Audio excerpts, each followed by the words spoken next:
is a better Meko coming out now live.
Emma, they want to.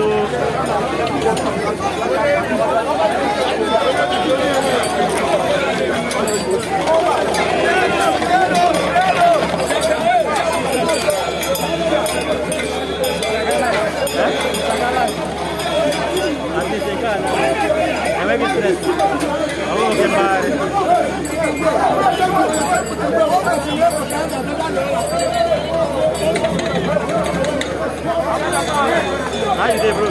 Guess it's one is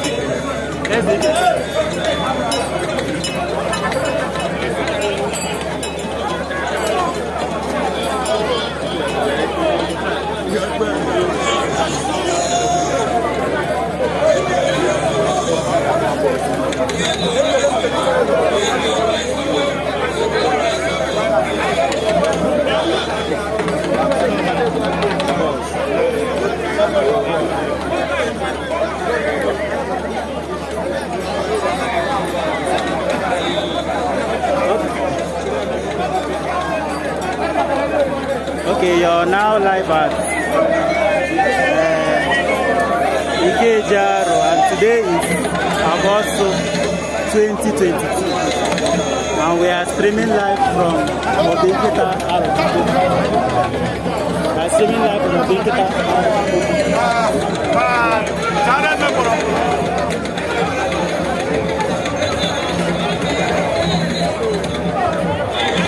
We are sorry that the live stream did not start early. We have been having some kind of issues here.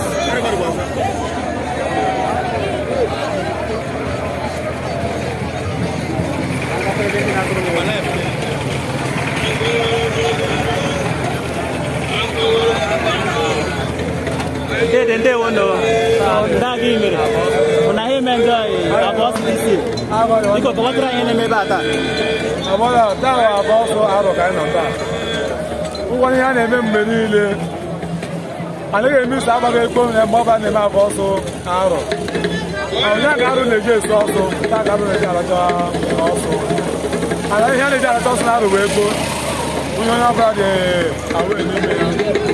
I only make a little room about the maybe I cover any other Botata. I want you. I want you.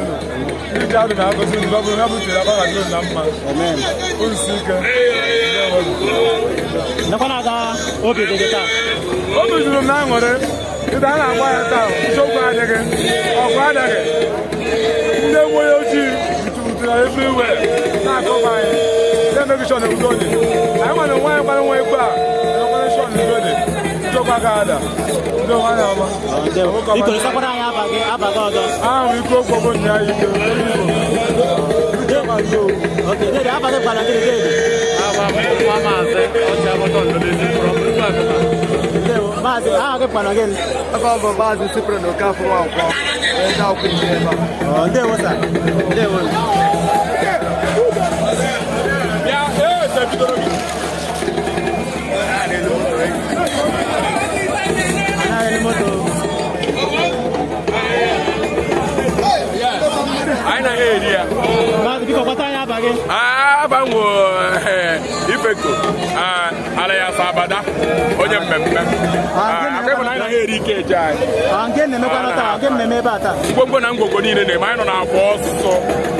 Avo Osu,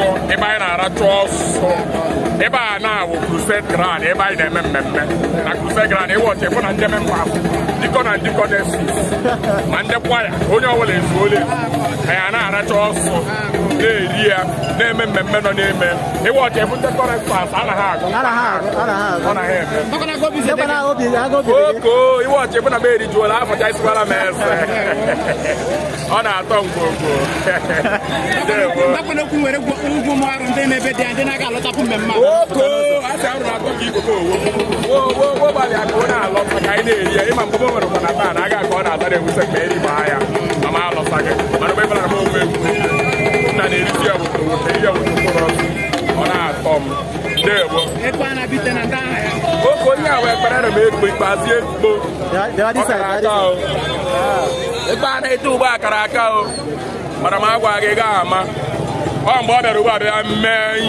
I know he's my boy. He can dance very well. I know him.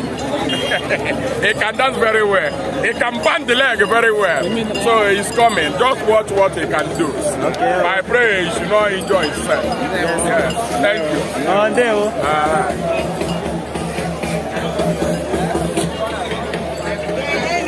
Okay, the Avo Osu 2022 is going well. As you can see, there are security agencies. Arochukwu neighborhood watch is also here. They are making sure that everything is going very, very well.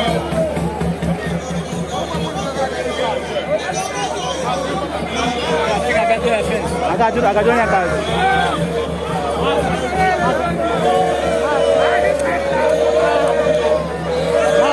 got you.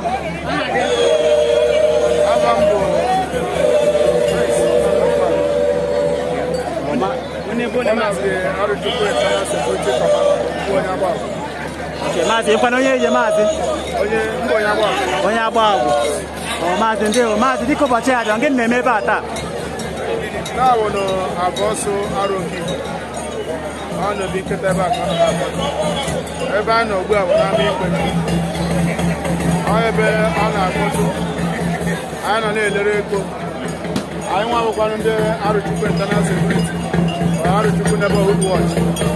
I know when I did in another position.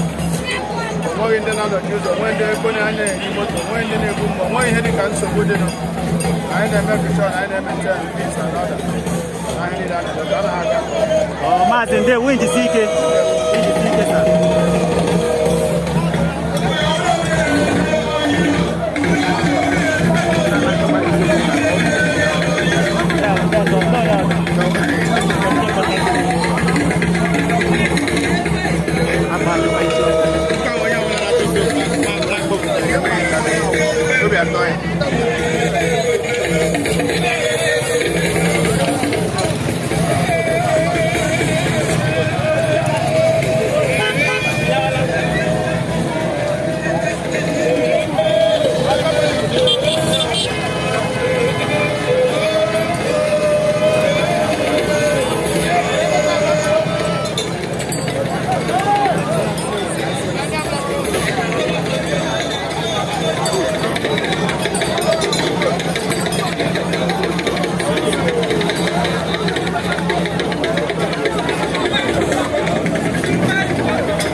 You are live on Arochukwu Mouthpiece.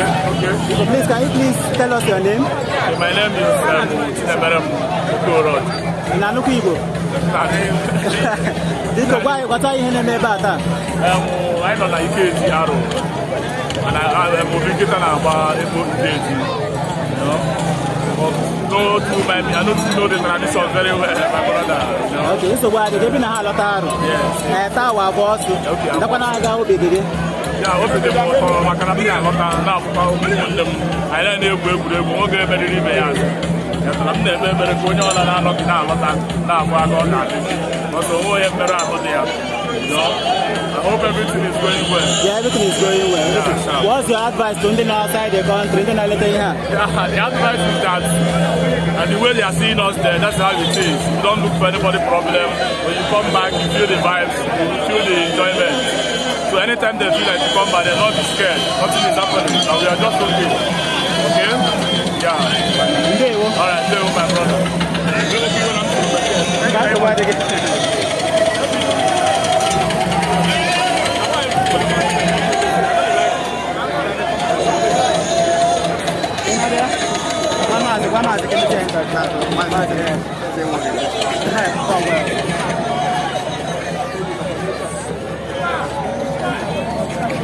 Okay, we are still at Amipe Obikita.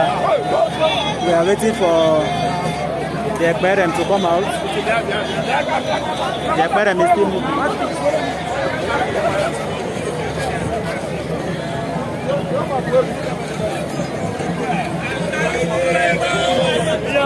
We want to see if we can interview Mazi George Okoro.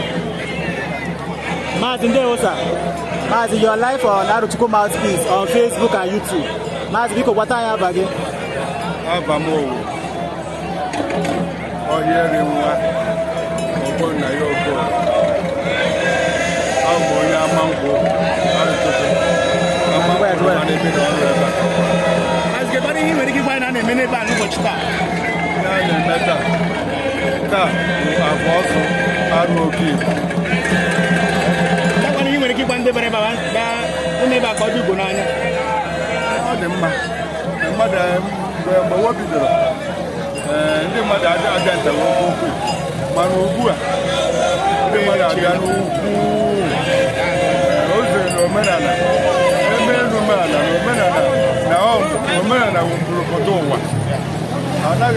ma bekee ma asụsụ bekee ma ndị gọọmenti bekee ma jọji ọnọrọ bụrụ ana omenala ndakwa na nwere ike ịgwa ndị nọ n'ala bekee na-elekwa ihe onyonyo a na-ekwu okwu n'ime taa. Nụnụ nwe ndị n'ebe ahụ ụlọ Chineke nyere aka ndị bekee weta ihe a bụ mmụta teknọlọji ọma. Ebe ọ na-awụ na-abụ ya ndị bekee na-ekwu okwu sị ndị bekee na-ekwu okwu ndị midia na-ekwu okwu sị global village. Ugbu a wo nọ n'ibe ụlọ na-anụ ya ọ dị mma ọwụ ihe niile ndị ọcha wetara dị njọ ụfọdụ ọtụtụ dị mma ụfọdụ adịchakwa kama na nke a anọwa na-eme abụ ọsọ ọnwa wo nọrọ ebe ọbụla wo nọ n'ụwa a na-abụ ya ọ ihe dị mma omenala dị mma ukwuu ma Cardinal Francis Arinze wụ the most high ranking black man na the Vatican. Ọ sị na omenala dị mma so onye ọnwa anyị na-eme ugbu a ọ omenala onye hapụ omenala ọ ga-emewe omenelu ọkwanye mere mmụọ wee gbochiri ihe niile ọ papa m wetere Roman papa nso na ndị wetere Roman Catholic n'ahụ kama na o gbochikwaghịrị na-egwu egwu nke dị mma ya gwuo ihe awa abụ ọzọ na ọ gara nke ọma unu jisi ike ndị Mouthpiece ndewo na ụmụ Thank you, sir. God bless you.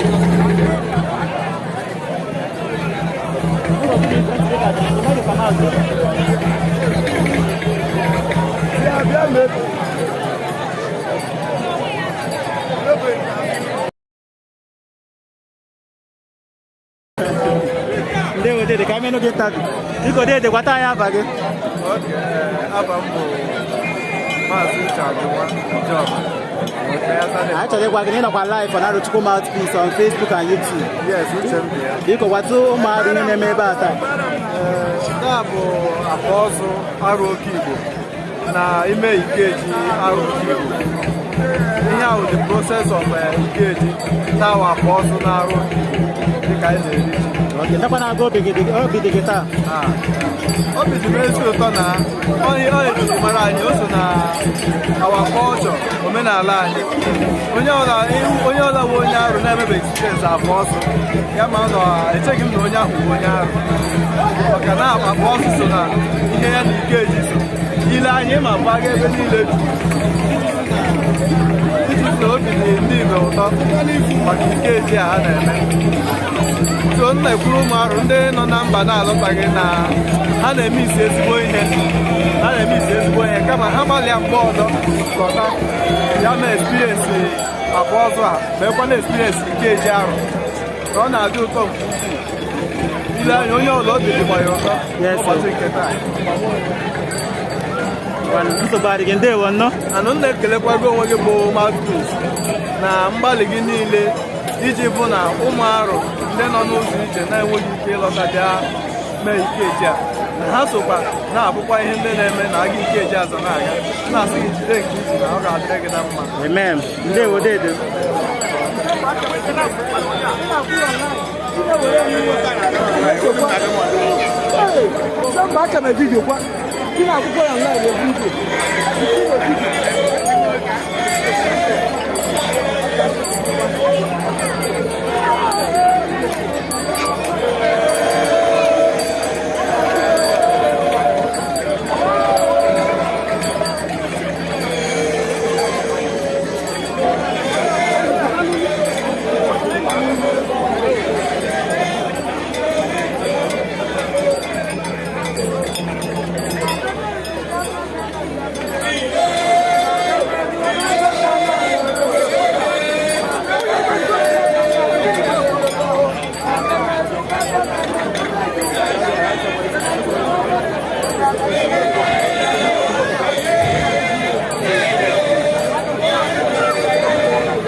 Bringing you live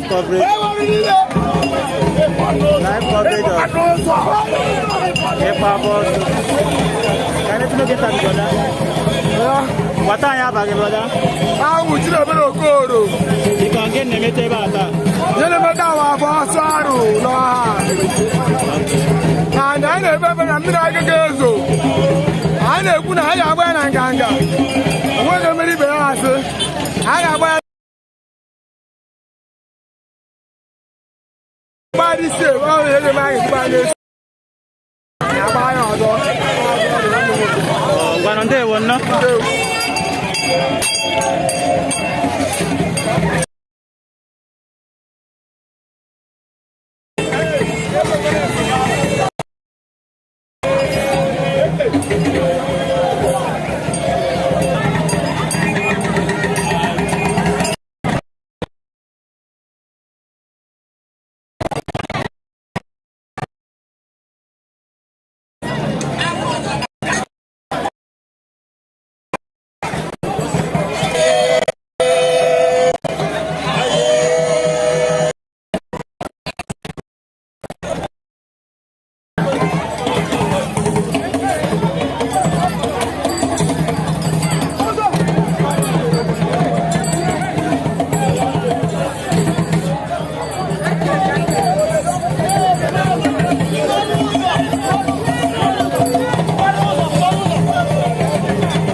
Apa tu? Apa tu?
Bagasi. Oye video. Bagasi. Hey, bien. Désolé, Tio.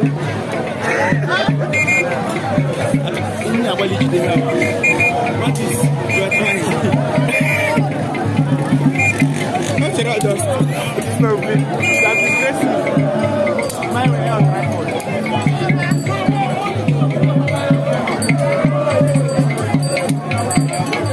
I want to go over here.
That's the video work.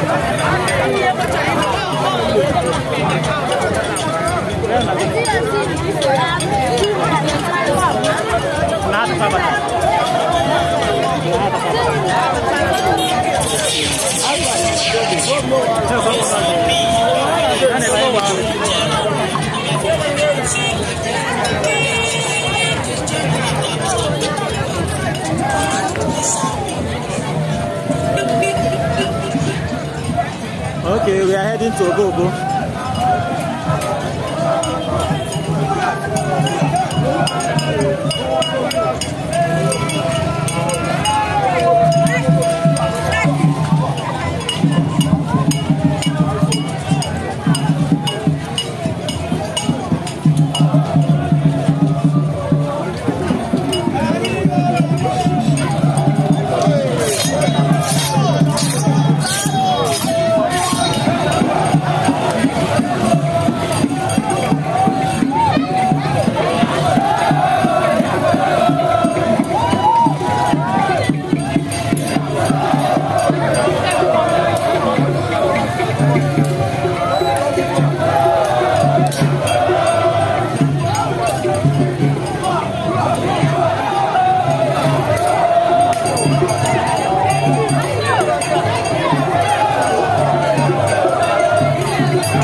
Snap that way.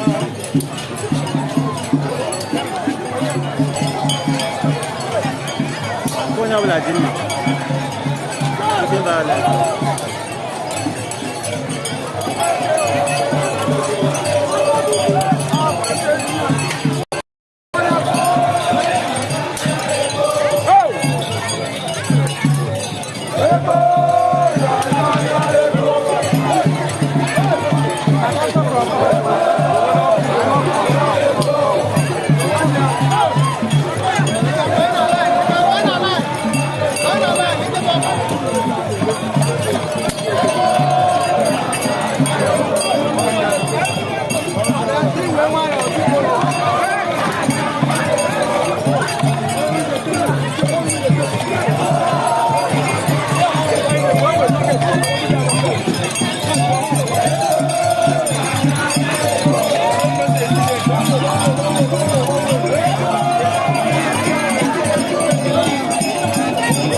This one now.